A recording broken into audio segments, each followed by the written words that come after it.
এক সাহাবী এসে বলল, ইয়া রাসূলুল্লাহ, মদিনায় দুর্ভিক্ষ, বৃষ্টি নাই, আপনি বৃষ্টির দোয়া করেন। রাসূল সাল্লাল্লাহু আলাইহি ওয়াসাল্লাম খুতবা থামায় দিলেন, থামায় দিয়ে দোয়া শুরু করলেন, আল্লাহুম্মা আসকিনা গাইসান মুগীসান মারিআন মুরিআন নাফিআন গায়রা দার আজিলান গায়রা আজল। আল্লাহ, উপকারে বৃষ্টি দেন, যে বৃষ্টিতে আমাদের ফসল জন্মাবে, সবুজ ঘাস লতা পাতা জন্মাবে, আমাদের গবাদি পশুর রিজিক বাড়বে, এরকম উপকারে বৃষ্টি আমাদেরকে দিয়ে মদিনাটারে ধন্য করে দেন।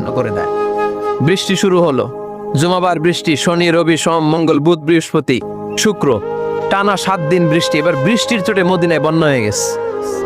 এতদিনে দুর্ভিক্ষ, এতদিনে কি, এখন বৃষ্টির বরকতের দোয়া করছে, বৃষ্টিতে এবার বন্যা।